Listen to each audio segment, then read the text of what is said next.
Milan, Adelia, and thank you also to Chef and Cal, and the many exceptional organizations that are represented here.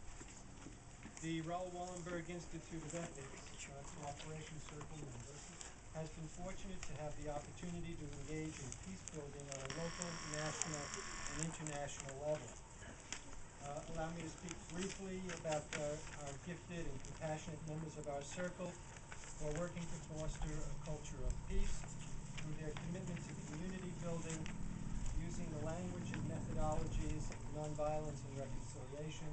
Other members of the Institute, Dr. Charles and HOORI Sadler over there, Chef Stein, and Kaybeck, Ron Klemp, Miriam, Stein, my wife Freda on the camera. Highlights of our past programming including working with Mayor Villaraigosa's office to promote the Mayors for Peace 2020 project, bringing civil leaders together, calling for an end to nuclear proliferation, and outlining a framework for disarmament. Roger Eaton, another of our board members, was instrumental in bringing the Hiroshima and Nagasaki Protocol to our mayor's attention and organized a mindful walk with members of Physicians for Social Responsibility, the LA Human Relations Commission, Citizens for Global Solutions, and the Higashi Honganji Buddhist Temple, among others. The Wallenberg Institute is engaged in developing technologies that are reproducible and can be utilized by other organizations. One example of this is the Interactive Internet Group Dialogue Project, a consensus-building process developed by Roger, which was first used with the project Finding Our Common Humanity. It is currently being used to discuss 3 topics: Who Are We? URI's Story Today, Rapprochement or Clash of Civilizations, and Nuclear Disarmament. The process promotes thoughtful, consensual message building, and it does it over the internet with the potential to involve more and more people. In 2008 and 2009, Wallenberg presented over 3 dozen community-wide screenings of the award-winning documentary Counterpoint, and facilitated multiple interfaith and intercultural dialogues using the film and its adjunctive curriculum in mosques, synagogues, and churches. Some of those dialogues, initiated by the outreach program, are continuing today. In an effort to promote the ethic of reciprocity and the Golden Rule, on a national level, we have partnered with Rabbi Michael Lerner and the Network of Spiritual Progressives in support of House Resolution 1016, which calls for a global Marshall Plan.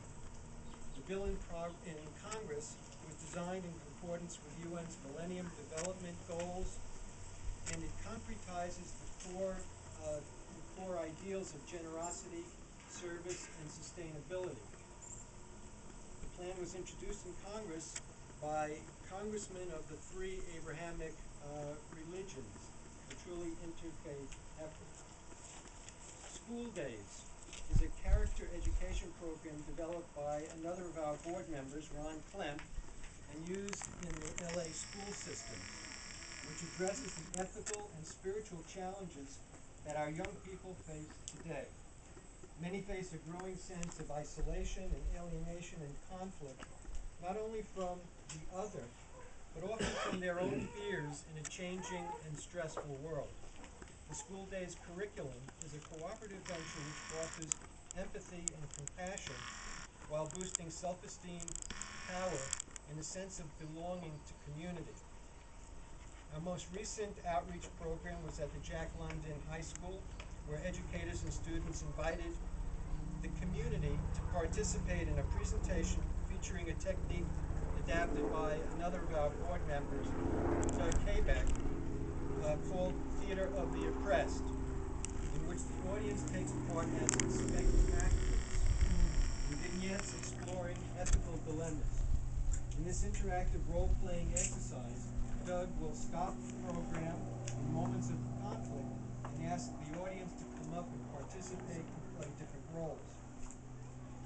it's through this process that participants learn that they aren't alone in their problems, how to connect and ask for help, and that opportunities and solutions are possible. A brief pre-post assessment is used to determine shifts in attitude due to the impact of the program. The attitude shift we are trying to achieve is from a survival of the fittest isolation perspective, which most people live by, to a golden rule framework that is more connected, spiritual, and a higher ideal to aspire to. So I'm going to ask Doug and Ron to just briefly, because the meeting is so successful and we have so many different participants, we had to eliminate the experiential part of this, but I'd like to call briefly Doug and Ron up to just share a little bit about the program. Hi, good evening, everybody. My name is Ron Klemp. I just wanted to tell you what we pass out. Being that we're all professors, we have to have travel with a handout, right?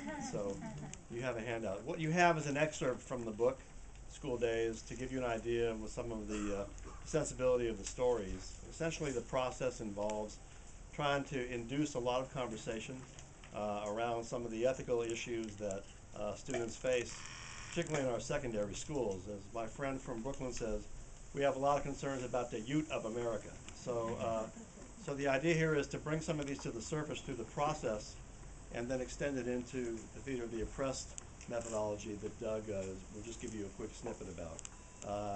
We launched this last year, looking forward to a lot more opportunities to work within the schools. We're all school people, so we have some avenues in which we can make that happen.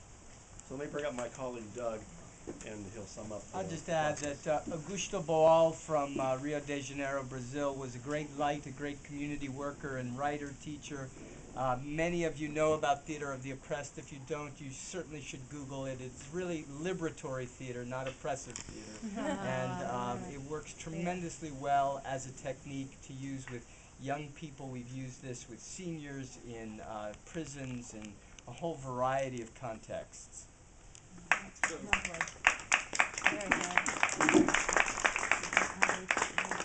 Creating cultures of peace for communities in conflict.